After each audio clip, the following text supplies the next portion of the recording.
Sekarang ke Bang Andreas dulu yang sudah menemui langsung pejabat dari Kemendikbudristek. Jadi kesimpulannya apa Bang dari rapat 2 jam ya kurang lebih pada hari Selasa lalu. Kesimpulannya apa? Sudah ada belum solusinya?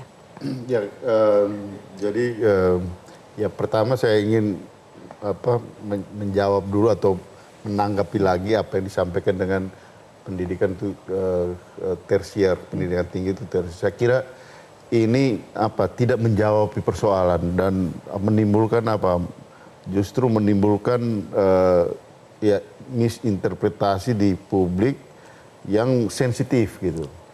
Apa yang disampaikan oleh Prof. Cici itu dari sekretaris Sesdirjen Dikti Kemendikbudristek.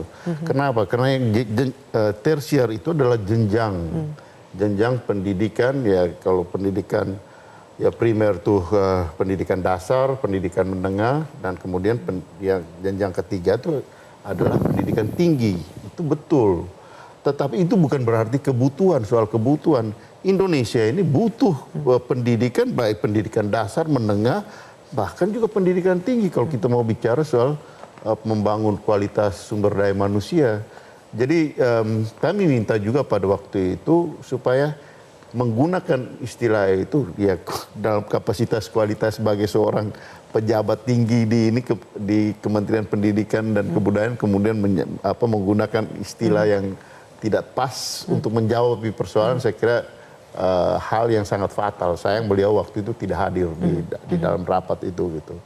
Nah itu satu hal. Jadi saya kira ya mengenai soal tersier ini bukan dimaksudkan soal kebutuhan, kita butuh pendidikan tinggi itu pasti.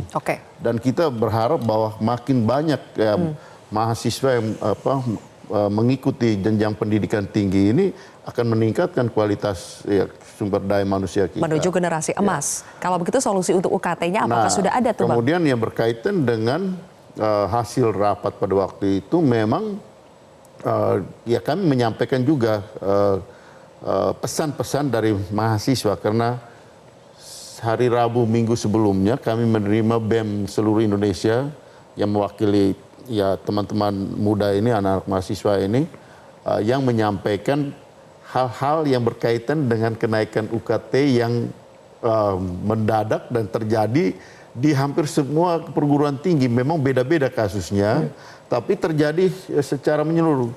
Nah, jujur aja awalnya kami juga tidak tahu persis. Saya dengar berita itu pertama di UIN itu hampir sebulan yang lalu ketika demo-demo di UIN itu dalam perjalanan waktu kami ada kunjungan kerja ke Medan. Dan katanya angka kenaikan UKT-nya hampir mirip-mirip. Hampir mirip-mirip. Dan udah dicek itu Bang, benar ya? Ya, dan mereka menyampaikan bahwa ada yang sampai 300%, ada yang sampai 500% dengan data gitu. Mereka bukan hanya menyampaikan asal ngomong aja, tapi juga mereka menyampaikan dengan data, dengan penjelasan yang menurut kami sangat masuk akal.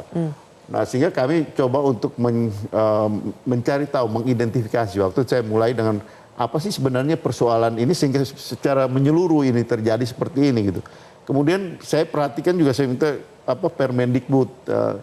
Memang di dalam Permendikbud itu ada beberapa pasal yang memungkinkan kampus untuk melakukan membuat interpretasi yang dalam tanda petik ya saya harus katakan bisa semena-menanya gitu. Karena tidak ada batas atasnya? Ya, misalnya gini, ada di satu pasal, saya lupa persis tapi pasal 11 kalau tidak salah ayat kedua, ayat 1, itu menyatakan bahwa mahasiswa itu setelah dia diterima, baru kemudian dibicarakan soal UKT-nya gitu.